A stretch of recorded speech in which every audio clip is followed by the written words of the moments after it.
complaining to the city and been making them aware of it, and that they have not responded. The big headline is that New York City has the worst traffic in the entire country.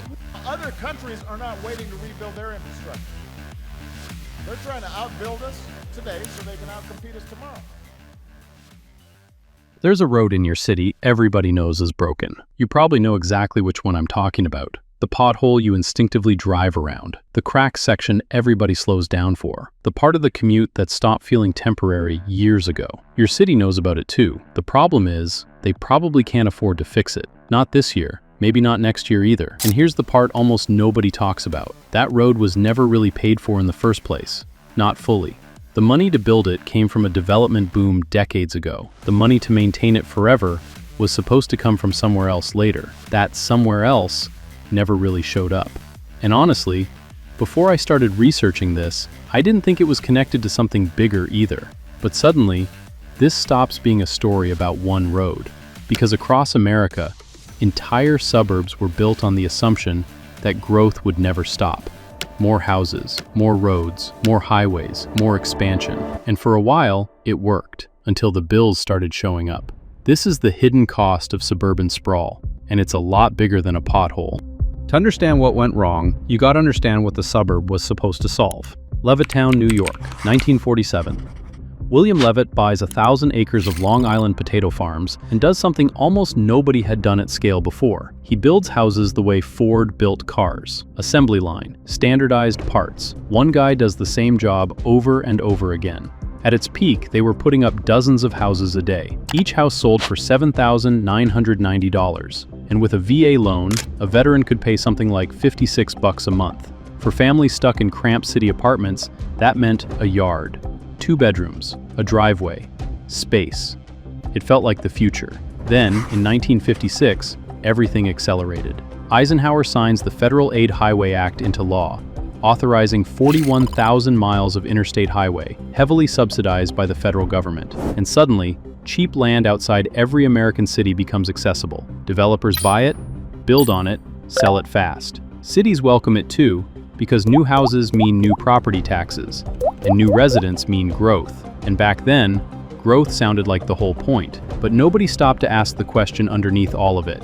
What happens when those houses hit 40 years old? When the pipes start failing, the roads start crumbling, and the tax revenue from a half-acre lot at the end of a cul-de-sac isn't even close to enough to pay for any of it?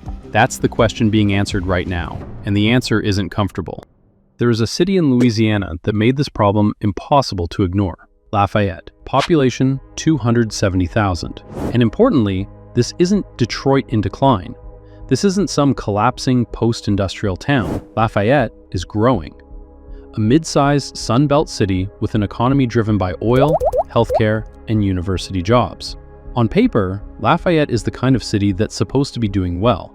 A nonprofit called Strong Towns, founded by a former city planner named Chuck Marone, did a detailed financial analysis of Lafayette's infrastructure around 2013. They looked at roads, pipes, bridges, water systems, sewer systems, all the invisible stuff a modern city quietly depends on every single day. Then they tallied the long-term cost to maintain and eventually replace it all. What they found wasn't fraud. It wasn't mismanagement. It was math. And the scale of it was absurd. Lafayette had accumulated somewhere in the range of $32 billion in infrastructure obligations, the cost to maintain and eventually rebuild the systems the city had already constructed.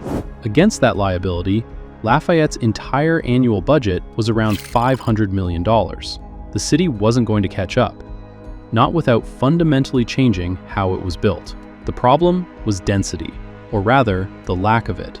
Here is the number that changes how you see almost every suburb you've ever driven through. A single downtown block in a walkable, mixed-use neighborhood can generate anywhere from $500,000 to over $1 million per acre in local tax revenue. A standard suburban subdivision might generate a tiny fraction of that. But the road in front of those homes still has to be paved. The pipes still have to be replaced. The fire trucks still have to reach them. And the infrastructure cost per acre, the roads, the pipes, the services, is often surprisingly similar in both places. The suburb isn't self-sustaining. It never was, and the subsidy that kept it alive was often invisible. Federal highway money, debt, revenue from denser neighborhoods elsewhere in the city. Future development used to cover the obligations of past development. The system kept working as long as growth continued, and this is the part that should make people uncomfortable. Lafayette isn't unusual, is normal, is the template. The word that Strong Towns uses for this model isn't accidental, Ponzi scheme. Not because anyone is literally cheating, but because the math works the same way. Early on, the returns look great. The problem is that the whole thing only works if new growth keeps arriving to cover what the older growth will eventually need. And the second that growth slows down, the whole structure starts showing you what it really is. Here is how that cycle actually plays out. A developer comes to a small city or a growing suburb and wants to build 400 homes on farmland at the edge of town. The city sees opportunity, more property taxes, more residents, more growth. So they approve it. They extend the roads, the water lines, the sewer systems. The developer pays for the first phase. Everyone cuts the ribbon. For the first few years, everything looks fine. The infrastructure is new, maintenance is light, the tax money comes in. The city feels like it made the right call. Then, year 15 comes around. The road needs resurfacing. Year 25, the water main starts failing. Year 30, the sewer system needs serious work. And the city realizes that the property taxes from 400 homes spread across that much road and pipe are nowhere near enough to pay for replacing it all. So what happens? The city approves another development farther out. The new tax base helps cover the old obligations. For a while. Then the cycle repeats. More land gets opened up, more infrastructure gets built, more costs get pushed into the future. That's why American cities sprawl. Not just because people want to live farther from the center, though plenty do, but because the financial model depends on constant outward growth to keep itself alive. The moment a suburb stops growing, it starts falling behind. And sooner or later, all suburbs stop growing. Here is where this stops being abstract. What really hit me while I was researching this was how hidden the cost is. It doesn't show up in one place. It shows up in pieces. The car payment, the fuel bill, the insurance, the commute, the road maintenance. And then suddenly you realize they're all part of the same thing. The average American who owns a car spends approximately $12,000 a year on it. That's the AAA 2023 figure. Payments, insurance, fuel, maintenance, parking, and depreciation, all added up. $12,000 per car. In a walkable city, that cost can approach zero. In a suburb, you don't really have a choice. The suburb wasn't built for people. It was built around cars. There is a term urban planners use for what this produces. A strode. Half street, half road. Wide, fast, lined with parking lots and driveways every 40 feet, with a speed limit nobody follows and no sidewalk anyone would actually use. It's dangerous by design. It moves neither local traffic nor through traffic efficiently, and it defines the commercial arterial of almost every suburb in America. And once you start noticing that, the whole place stops feeling neutral. It starts looking like a machine built around a very specific way of living. These environments kill people. In 2023, more than 40,000 Americans died in traffic crashes. The US traffic fatality rate is roughly 3 to 4 times higher than comparable countries in Western Europe, Germany, the Netherlands, and Japan, places where streets are designed for people, not just cars. The gap isn't explained by driving habits alone. It's explained in large part by the environments we've built. Then there is the time cost. The average American commuter spends 27 minutes each way in a car. That's roughly 225 hours a year, more than 5 full 40-hour work weeks spent inside a vehicle, not working, not resting, not doing anything except waiting to arrive.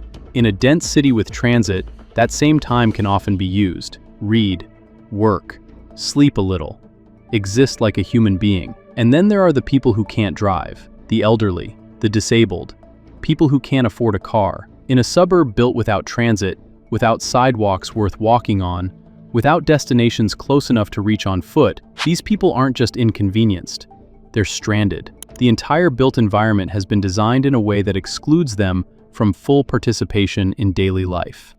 Now we get to the part that should actually stop you. The entire premise of the suburb, the reason millions of families have moved to them over the past 70 years, is affordability. More house, more space, lower cost. That's the deal. But run the real numbers. A family in a suburb with a $1,800 mortgage, but 2 car payments, 2 insurance policies, gas for 2 vehicles, maintenance, parking, and the occasional tow is often spending $4,500 to $5,000 a month on housing and transportation combined. A family in a walkable, transit-connected urban neighborhood with a $2,400 rent and a single transit pass is often spending $2,700. The suburb isn't cheaper. That's the trap. It just hides its costs in places people don't naturally add up. The car payment feels normal. The commute feels like just part of life. The crumbling road feels like someone else's problem, but it's all the same budget. And there is another layer here. Those suburban roads, those pipes, those fire stations that have to cover 5 times the territory because the houses are so spread out. Their costs are socialized. They're paid for in part by everyone, including the people who live in denser neighborhoods and never use those roads at all. The suburb is subsidized. It has always been subsidized by federal highway money, by infrastructure grants, by the denser tax base of the city it was built next to, and by the deferred maintenance that keeps getting pushed to the next budget cycle, and the next one, and the next. And once you see that, it's hard to unsee. Some places are finally starting to change course. Minneapolis ended single-family-only zoning citywide in 2019, one of the first major American cities to do it. Oregon passed HB 2001 in 2019, allowing duplexes and modest apartment buildings in neighborhoods that had been locked into single-family zoning for decades. Even Houston, which has almost no traditional zoning, has allowed a kind of organic density to emerge in ways more rigidly planned cities can't. But those are only small corrections. They don't touch the infrastructure that's already in the ground. The pipes are still aging. The roads are still cracking. The bills are still sitting there. The American suburb was a real answer to a real problem at a specific moment in history. Overcrowded cities, returning veterans who needed homes, cheap land and cheap gas, and a federal government willing to pay for the roads to get there. In that context, the suburb made sense. For a lot of families, it was genuinely better than what they had. But it was also a bet that growth would be permanent, that gas would stay cheap forever, that everyone would always be able to drive, that the infrastructure would somehow take care of itself, and that the math, at some point, would work out. None of those things were permanently true. What America built between 1956 and today is the most car-dependent, infrastructure-intensive, fiscally fragile pattern of settlement in the recorded history of human civilization. We called it the American dream, and in many ways, for many people, it was. The problem is that dreams don't come with maintenance schedules. The costs were real. They were just deferred, pushed forward to the next generation, the next budget cycle, the next mayor who has to stand in front of a city council and explain why the roads in District 4 still aren't fixed. Deferred costs don't disappear, they accumulate interest. The question isn't whether the suburbs were a mistake. For hundreds of millions of people, they were home.